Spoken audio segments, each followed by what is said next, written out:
Bienvenue dans Clé Actu. C'est le vendredi 4 avril 2025 et comme chaque semaine, Sophie, Marc et Julie sont là pour décrypter l'actualité mondiale. Au programme aujourd'hui, les prévisions alarmantes de Météo France sur le réchauffement climatique, le verdict d'un procès sensible qui agite la sphère politique française, l'avenir de PWC en Afrique francophone et une stratégie européenne pour sécuriser nos approvisionnements en matière de premières. Nous explorerons également les débats autour de la simplification du débat public en France et une plongée dans l'histoire fascinante du tissu wax. Restez avec nous. Commençons par un sujet qui nous concerne tous, l'environnement.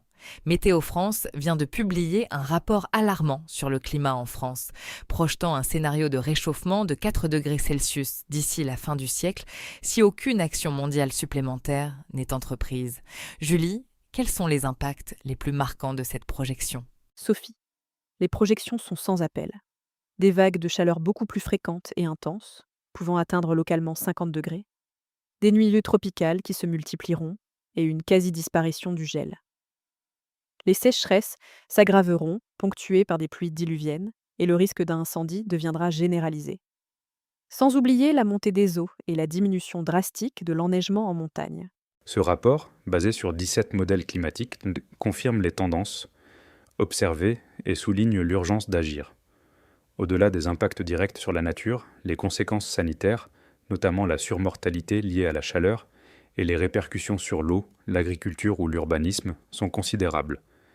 Des outils d'adaptation locaux sont déjà en développement, comme Climadiag, mais ils ne suffiront pas sans une action globale ambitieuse.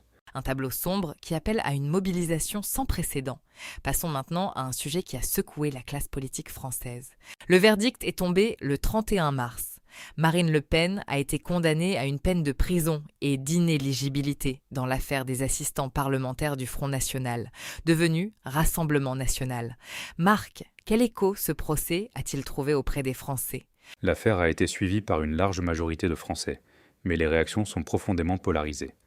Selon une enquête OpinionWay, si une partie de l'opinion juge la peine appropriée, une autre, notamment à droite et à l'extrême droite, la considère excessive et parle de procès politique. Cette division reflète les clivages politiques actuels.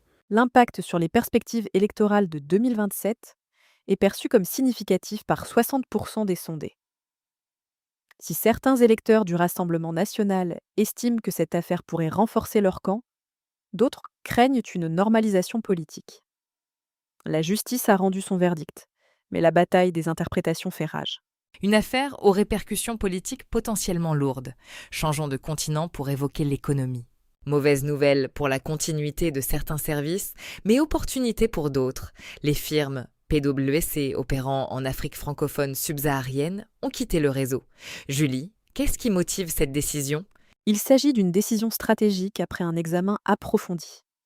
Ces 10 firmes, réparties dans plusieurs pays comme la Côte d'Ivoire, le Cameroun ou le Sénégal, opèrent désormais de manière indépendante. L'objectif est de mieux s'aligner sur les spécificités et les besoins des marchés locaux. Cette transition, bien que coordonnée, comporte des risques opérationnels et de réputation modérés.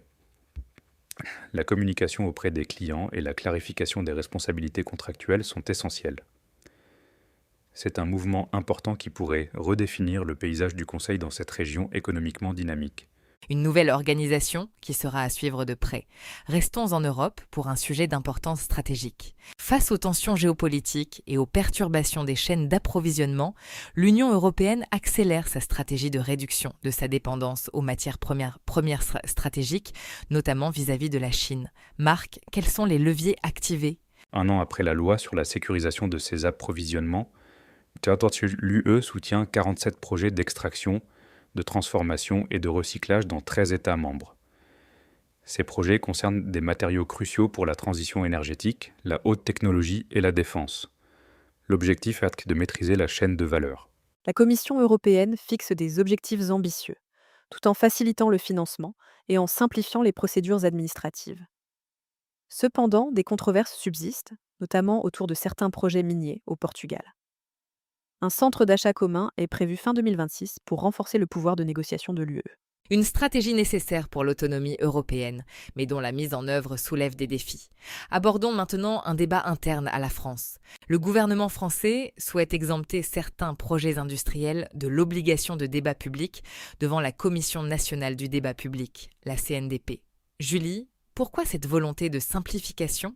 L'exécutif, malgré un avis défavorable du Conseil d'État et la contestation de nombreux acteurs de la société civile, a déposé un amendement pour permettre cette exemption. Des projets comme la mine de lithium dans l'Allier ou une usine ST Microelectronics à Grenoble pourraient être concernés. Les partisans de cette mesure arguent d'une simplification des procédures et d'une accélération de la réindustrialisation. Cependant, les opposants dénoncent une menace pour la démocratie environnementale, arguant que la consultation publique, loin d'alourdir les procédures, prévient les recours ultérieurs et renforce l'acceptabilité des projets. Un débat qui interroge sur l'équilibre entre développement industriel et participation citoyenne. Pour terminer, une touche culturelle.